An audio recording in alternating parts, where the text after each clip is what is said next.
Hey guys, welcome to day 2 of e-learning. I'm here to read to you the second chapter of Where the Red Fern Grows. I suppose there's a time in practically every young boy's life when he's affected by that wonderful disease of puppy love. I don't mean the kind a boy has for the little pretty girl that lives down the road. I mean the real kind. The kind that has 4 small feet and a wiggly tail, and sharp little teeth that can gnaw on a boy's finger. The kind a boy can romp and play with, even eat and sleep with. I was 10 years old when I first became infected with this terrible disease. I'm sure no boy in the world had it worse than I did. It's not easy for a young boy to want a dog and not be able to have one. It starts gnawing on his heart and gets all mixed up in his dreams. It gets worse and worse until finally it becomes almost unbearable. If my dog wanting had been that of an ordinary boy, I'm sure my mother and father would have gotten me a puppy. But my wants were different. I didn't just want one dog. I wanted 2, and not just any kind of dog. They had to be a special kind and a special breed. I had to have some dogs. I went to my father and had a talk with him. He scratched his head and thought it over. "Well, Billy," he said, "I heard that old man Hatfield's collie is going to have pups. I'm sure I can get one of them for you." He may as well have poured cold water on me. "Papa," I said, "I don't want an old collie dog. I want hounds, coon hounds, and I want 2 of them." I could tell by the look on his face that he wanted to help me, but he couldn't. He said, "Billy, those kind of dogs cost money, and that's something we don't have right now. Maybe someday when we can afford it you can have them, but not right now." I didn't give up. After my talk with Papa, I went to Mama. I fared no better there. Right off she said, I was too young to be hunting with hounds. Besides, a hunter needed a gun, and that was one thing I couldn't have. Not until I was 21 anyway. I couldn't understand it. There I was sitting, right in the middle of the finest hunting country in the world, and I didn't even have a dog. Our home was in a beautiful valley far back in the rugged Ozarks. The country was new and sparsely settled. The land we lived on was Cherokee land, allotted to my mother because of the Cherokee blood that flowed in her veins. It lays in a strip from the foothills of the mountains to the bank of the Illinois River in northeastern Oklahoma. The land was rich, black, and fertile. Papa said it would grow hair on a crosscut saw. He was the first man to stick the cold steel point of a turning plow into the virgin soil. Mama had picked the spot for our log house. It nestled at the edge of the foothills in the mouth of a small canyon, and was surrounded by a grove of huge red oaks. Behind our house, one could see miles and miles of the mighty Ozarks. In the spring, the aromatic scent of wildflowers, redbuds, pawpaws, and dogwoods, drifting on the wind current, spread over the valley and around our house. Below our fields, twisting and winding, ran the clear blue waters of the Illinois River. The banks were cool and shady. The rich bottom land near the river was studded with tall sycamores, birches, and box elders. To a 10-year-old country boy, it was the most beautiful place in the whole wide world, and I took advantage of it all. I roamed the hills and the river bottoms. I knew every game trail in the thick cambrics, and every animal track that was pressed in the mud along the riverbanks. The ones that fascinated me the most were the baby-like tracks of a river coon. I'd lie for hours examining them. Before leaving, I'd take a switch and sweep them all away. These I called my trail looks. The next day I'd hurry back, and sure enough, 9 times out of 10, there in the clean sweep ground, I would again find the tracks of a ring-tailed coon. I knew he had passed over the trail during the night. I could close my eyes and almost see him, humped up and waddling along, fishing under the bank with his delicate little paws for crawfish, frogs, and minnows. I was a hunter from the time I could walk. I caught lizards on the rail fences, rats in the corn crib, and frogs in the little creek that ran through the fields. I was a young Daniel Boone. As the days passed, the dog-wanting disease grew worse. I began to see dogs in my sleep. I went back to my father and mother. It was the same old story. Good hounds cost money. and they just didn't have it. My dog wanting became so bad, I began to lose weight, and my food didn't taste good anymore. Mama noticed this, and she had a talk with Papa. "You're going to have to do something," she said. "I never saw a boy grieve like that. It's not right. Not right at all."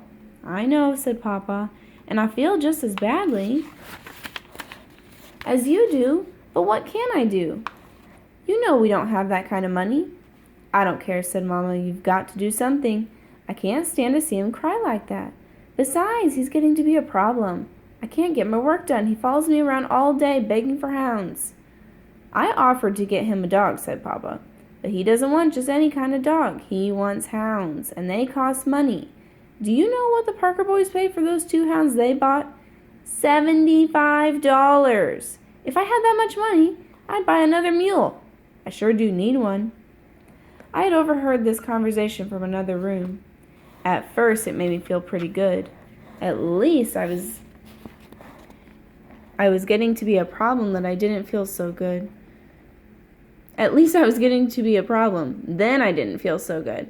I knew my mother and father were poor and didn't have any money. I began to feel sorry for them and myself. After thinking it over, I figured out a way to help. Even though it was a great sacrifice, I told Papa I had decided I didn't want 2 hounds. 1 would be enough. I saw the hurt in his eyes. He made me feel like someone was squeezing water out of my heart. Papa set me on his lap, and we had a good talk. He told me how hard times were and that it looked like a man couldn't get a fair price for anything he raised. Some of the farmers had quit farming and were cutting railroad ties so they could feed their families. If things didn't get better, that's what he'd have to do. He said he'd give anything if he could get some good hounds for me, but there didn't seem to be any way he could right then. I went off to bed with my heart all torn up in little pieces and cried myself to sleep. The next day, Papa had to go to the store. Late that evening, I saw him coming back. As fast as I could, I ran to meet him, expecting a sack of candy. Instead, he handed me 3 small steel traps. If Santa Claus himself had come down out of the mountains, reindeer and all, I would not have been more pleased. I jumped up and down and cried a whole bucket full of tears. I hugged him and told him what a wonderful papa he was. He showed me how to set them by mashing the spring down with my foot, and how to work the trigger. I took them to bed with me that night. The next morning I started trapping around the barn. The first thing I caught was Sammy, our house cat. If this didn't cause a commotion. I didn't intend to catch him. I was trying to catch a rat. But somehow he came nosing around and got in my trap. My sister started bawling and yelling for Mama. She came running, wanting to know what in the world was going on. None of us had to tell her. Sammy told her with his spitting and squalling. He was mad. He couldn't understand what that thing that was biting his foot was, and he was making an awful fuss about it. His tail was as big as a wet corn cob. Every hair on his small body was sticking straight up. He spit and yowled and dared anyone to get close to him. My sisters yelled their fool heads off all the time, saying, "Poor Sammy, poor Sammy." Mama shushed them up and told me to go get the forked stick from under the clothesline. I ran and got it. Mama was the best helper a boy ever had. She put the forked end over Sammy's neck and pinned him to the ground. It was bad enough for the trap to be biting his foot, but to have his neck pinned down that way was too much. He threw a fit. I never heard such a racket in all my life. It wasn't long until everything on the place was all spooked up. The chickens started cackling and flew way up on the hillside. Daisy, our milk cow, all but tore the barn lot up and refused to give any milk that night. Sloppy Ann, our hog, started running in circles, squealing and grunting. Sammy wiggled and twisted. He yowled and spit, but it didn't do him any good. Mama was good and stout. She held him down tight to the ground. I ran in and put my foot on the trap spring, mashed it down, and released his foot. With one loud squall, he scooted under the barn. After it was all over, Mama said, "I don't think you'll have any more trouble with that cat. I think he has learned his lesson." How wrong Mama was. Sammy was one of those nosy kind of cats. He would lie up on the red oak limbs and watch every move I made. I found some slick little trails out in our garden down under some tall hollyhocks. Thinking they were game trails, not knowing they were Sammy's favorite hunting trails, I set my traps. Sammy couldn't understand what I was doing out there messing around his hunting territory. He went to investigate. It wasn't long until I had him limping with all 4 feet. Every time Papa saw Sammy lying around in the warm sun with his feet wrapped up in turpentine rags, he would laugh until big tears rolled down his cheeks. Mama had another talk with Papa. She said he was going to have to say something to me because if I caught that cat one more time, it would drive her out of her mind. Papa told me to be a little more careful where I set my traps. Papa, I said, I don't want to catch Sammy, but he's the craziest cat I ever saw. He sees everything I do and just has to go sniffing around. Papa looked over at Sammy. He was lying all sprawled out in the sunshine with all 4 paws bandaged and sticking straight up. His long tail was swishing this way and that. You see, Papa, I said, he's watching me right now, just waiting for me to set my traps. Papa walked off toward the barn. I heard him laughing fit to kill. It finally got tough for Sammy. He left home. Oh, he came in once in a while, all long and lean looking, but he was never the same friendly cat anymore. He was nervous and wouldn't let anyone pet him. He would gobble down his milk and then scoot for the timber. Once I decided to make friends with him because I felt bad about catching him in my traps. I reached out my hand to rub his back. He swelled up like a sitting hen. His eyeballs got all green, and he growled way down deep. He spat at me and drew back his paw like he was going to knock my head off. I decided I'd better leave him alone. In no time at all, I cleaned out the rats. Then something bad happened. I caught one of Mama's prize hens. I got one of those young man peach tree switchings over that. Papa told me to go down in the cane brakes back of our fields and trap. This opened up all kinds of new wonders. I caught opossums, skunks, rabbits, and squirrels. Papa showed me how to skin my game.